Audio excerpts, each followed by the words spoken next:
Hey everyone, Nick Eatman here with Stephen Jones, Cowboys Chief Operating Officer, and all year we talk about getting ready for the season, and guess what? It's finally here. I know you're excited about it. I mean, I'm fired up, but I can tell you what, this whole organization's fired up. I know the players are ready to get out there and roll that ball out there and play for real.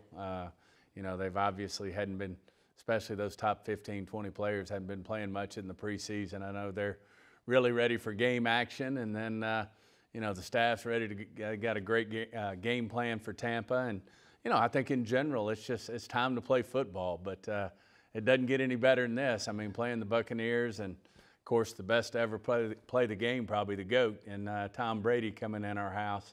You better be prepared because, you know, he just keeps getting it done, and it'll be a big challenge for us. You tired of seeing that goose egg there with Tom Brady? I mean, you have not beaten him yet, and he's been great. There's a lot of teams that haven't had success, but just it would be super sweet probably to get a win here on opening night against him. No question. I mean, that's you know, certainly, you know, he's who you calibrate yourself against, and I know Dak, what it would mean to Dak. I know what it would mean to our team. I know what it would mean to the organization to go out and get this win, but.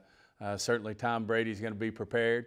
You know, he's the best at getting prepared, and certainly on a stage, you know, at AT&T Stadium on a Sunday night, it doesn't get any bigger than that. You know, there was some time he was taking some time away from training camp. Were you ever looking at it like, hey, if you want to just stay out for a while, or knowing you and the way this, you know, how competitive things are, you want him in there, you want to be able to beat him. Well, at the end of the day, you know, to be the best, you got to beat the best. So certainly, you know, we need the challenge, and I think our guys are up to it. I think our defense is going to be prepared. I think Dan Quinn's done a really nice job of getting this defense to take the next step. I think our fans are going to be very pleased with what we do on that side of the ball in terms of improvement, as good as we were last year at taking the ball away and making plays and having a good, solid defense. I think we can take another step and be even better. And then I think the offense is going to certainly just keep going. I mean, Dak is, I think, only going to be better. I think he's had his best offseason. I think he had his best training camp he's ever had, certainly with his leadership and the pressure he's putting on the rest of his teammates to be the best. You know, we just think we're in a great situation here to go out and play the very best that we know how to play, and I think it's going to hopefully be good enough to beat the GOAT. You talk about the GOAT, Tom Brady, and obviously Micah Parsons. He said that Week 1 game it was his worst game of the season last year, and now his goal is to be the very best defensive player, or maybe best football player in the league. How excited are you of what he's going to do here in year 2 and how he can help you win? Well, I take him at his word, and there's no question. I mean, when you play that first game as a rookie, it's probably going to be one of those games that you look back on and say, boy, I can play a lot better than that. But, you know, all he does is get better, and he's another one, believe it or not. And, you know, people remember what he did last year, but I think he's taken another big step in being a better football player. And I do know, you know, his competitive juices flow 110%. And he does want to be the very best football player in the NFL, not just the best defensive player. And you certainly saw that in training camp, you know, given not only our group fits on the offensive side of the ball, but when we had the joint practices against Denver, against the Chargers, you could see, and even some of the comments the head coaches made on the other team. He's certainly a guy, as we like to say, when the offense breaks the huddle, they're looking to see where number 11 is. We had an article on DallasCowboys.com this week about a player that could take the Jaron Kearse leap, kind of under the radar, then takes a huge leap. Who are you looking at that can do that? You really need a younger player to say, this is your time to shine. Well, I think it could come from a number of areas.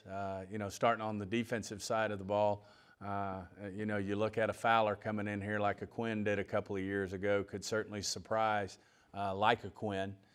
You look at a Sam Williams, you know, in the absence of not having Randy Gregory anymore, guys like a Fowler, a Sam Williams coming from Ole Miss who was highly productive. I think certainly he can jump up and make a big difference for us this year. But in terms of, you know, the second-year guys, I do think a lot of our second-year players have made a big leap already. And you look at, an Osa, you look at a Chauncey, you look at guys like that who could really step up and make a big jump, then certainly they have the ability to do that.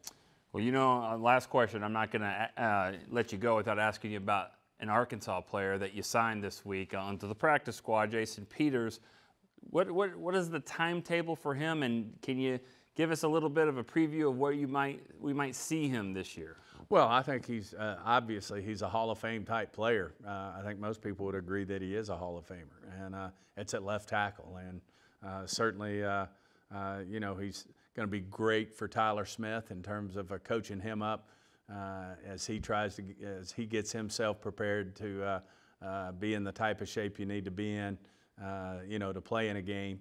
And I think he's going to be nothing but a plus for Tyler. And, as we all know, when you go through a season, Tyron Smith just reminds you, when he had his freak injury out there, that you're going to need 7 or 8 offensive linemen to get through a season. But, it's great to have him. He's already certainly you feel his presence when he's in the meeting rooms with the offensive linemen. You get the feedback from the coaches and the players that he's a huge plus for us. And like I said, I think he'll be a big, big plus for helping Coach Tyler up. He's going to be getting it from Jason. He's going to be getting it from Tyron. He's got Zach coaching him up. So not to mention, our coaching staff with Coach Philbin. But it's exciting to have him in the mix and have him on our practice squad out there as he prepares himself to hopefully contribute to our season.